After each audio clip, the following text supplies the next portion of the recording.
మొదటి సమూయేలు గ్రంథము 18వ అధ్యాయము. దావీదు సౌలుతో మాటలాడుట చాలించినప్పుడు యోనాతాను హృదయము దావీదు హృదయముతో కలిసిపోయెను. యోనాతాను దావీదును తనకు ప్రాణ స్నేహితునిగా భావించుకొని అతని ప్రేమించెను. ఆ దినమున అతని తండ్రి ఇంటికి తిరిగి అతని వెళ్ళనీయక సౌలు అతనిని చేర్చుకొనెను. దావీదు తనకు ప్రాణ స్నేహితుడని భావించుకొని అతనిని ప్రేమించుచు యోనాతాను అతనితో నిబంధన చేసుకొనెను.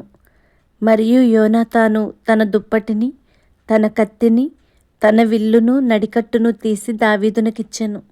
దావీదు సౌలు తనను పంపిన చోట్లకెళ్ళను పోయి సుబుద్ధి కలిగి పనిచేసుకొని వచ్చెను గనుక సౌలు యోధుల మీద అతనిని నియమించెను.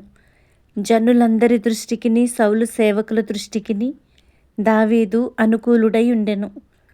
దావీదు ఫిలిష్తీని హతము చేసి తిరిగి వచ్చినప్పుడు స్త్రీలు ఇశ్రాయేలీల ఊళ్ళన్నిటిలో నుండి తంబురలతోనూ సంభ్రమముతోనూ వాద్యములతోనూ పాడుచూ నాట్యమాడుచూ రాజైన సౌలును ఎదుర్కొనుటకై వచ్చిరి. ఆ స్త్రీలు గాన ప్రతిగానములు చేయుచు వాయించుచు సౌలు 1000 కొలదియు దావీదు 10,000 కొలదియు శత్రువులను హతము చేసిరనిరి. ఆ మాటలు సౌలునకు ఇంపుగా నుండనందున అతడు బహు కోపము తెచ్చుకొని, వారు దావీదునకు 10,000 కొలది అనియు నాకు 1000 కొలది అనియు స్తుతులు పాడిరే, రాజ్యము తప్ప మరి ఏమీ అతడు తీసుకొనగలడు అనుకొనెను. కాబట్టి నాట నుండి సౌలు దావీదు మీద విషపు చూపు నిలిపెను. మరునాడు దేవుని యొద్ద నుండి దురాత్మ సౌలు మీదికి బలముగా వచ్చినందున అతడు ఇంటిలో ప్రవచించుచుండగా దావీదు మునుపటిలాగున వీణ చేత పట్టుకొని వాయించెను.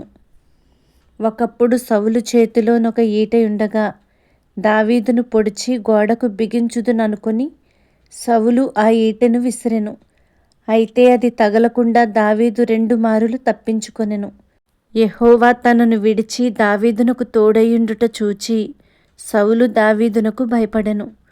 కాబట్టి సౌలు అతని తన యొద్ద నుండనీయక సహస్రాధిపతిగా చేసెను. అతడు జనులకు ముందు వచ్చుచూ పోవుచూ నుండెను. మరియు దావీదు సమస్త విషయములలో సుబుద్ధి కలిగి ప్రవర్తింపగా యెహోవా అతనికి తోడుగా నుండెను.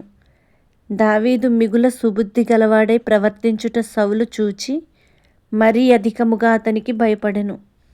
ఇశ్రాయేలు వారితోనూ యూదా వారితోనూ దావీదు జనులకు ముందు వచ్చుచూ పోవుచూ నుండుట చేత వారు అతనిని ప్రేమింపగా సౌలు నా చెయ్యి వాని మీద పడకూడదు, ఫిలిష్తీయుల చెయ్యి వాని మీద పడునుగాక అనుకొని, దావీదు నా పెద్ద కుమార్తె అయిన మేరబును నీకిత్తును, నీవు నా పట్ల యుద్ధశాలివై ఉండి యెహోవా యుద్ధములను జరిగింపవలెననెను.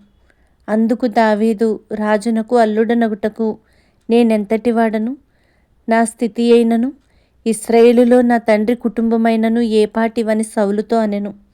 అయితే సౌలు కుమార్తె అయిన మేరబును దావీదునకు ఇయ్యవలసి ఉండగా సౌలు ఆమెను మెహోలతీయుడైన అద్రీయేలుకిచ్చి పెండ్లి చేసెను. అయితే తన కుమార్తె అయిన మీకాలు దావీదు మీద ప్రేమ కలిగి ఉండగా సౌలు విని సంతోషించి ఆమె అతనికి ఉరిగా నుండునట్లును ఫిలిష్తీయుల చెయ్యి అతని మీద నుండునట్లును నేను ఆమెను అతనికి ఇత్తుననుకొని, ఇప్పుడు నీవు మరి ఒక దాని చేత నాకు అల్లుడవగుదువని దావీదుతో చెప్పి తన సేవకులను పిలిపించి, మీరు దావీదుతో రహస్యముగా మాటలాడి రాజు నీ యందు ఇష్టము కలిగి ఉన్నాడు, అతని సేవకులందరూ నీ ఎడల స్నేహముగానున్నారు, కాబట్టి నీవు రాజునకు అల్లుడు కావలెనని చెప్పవలెనని ఆజ్ఞ ఇచ్చెను. సౌలు సేవకులు ఆ మాటలను బట్టి దావీదుతో సంభాషింపగా దావీదు నేను దరిద్రుడనై ఎన్నికలేని వాడనై ఉండగా రాజునకు అల్లుడనగుట స్వల్ప విషయమని మీకు తోచునా అని వారితో అనగా సౌలు సేవకులు దావీదు పలికిన మాటలు అతనికి తెలియజేసిరి.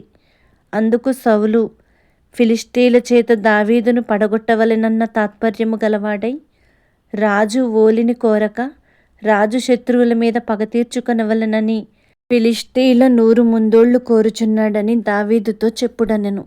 సౌలు సేవకులు ఆ మాటలు దావీదునకు తెలియచేయగా, తాను రాజునకు అల్లుడు కావలెనన్న కోరిక గలవాడై గడువు దాటక మునుపే లేచి తన వారితో పోయి ఫిలిష్తీయులలో 200 మందిని హతము చేసి వారి ముందోళ్లు తీసుకొని వచ్చి రాజునకు అల్లుడొగుటకై కావలసిన లెక్క పూర్తి చేసి అప్పగింపగా, సౌలు తన కుమార్తె అయిన మీకాలును అతనికిచ్చి పెండ్లి చేసెను.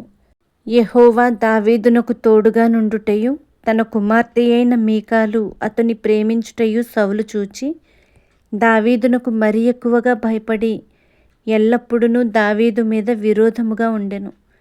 ఫిలిష్తీయుల సర్దారులు యుద్ధమునకు బయలుదేరుచు వచ్చిరి. వారు బయలుదేరినప్పుడెల్లను దావీదు బహు వివేకము కలిగి ప్రవర్తించుచూ రాగా, సౌలు సేవకులందరికంటే అతని పేరు బహు ప్రసిద్ధికెక్కెను.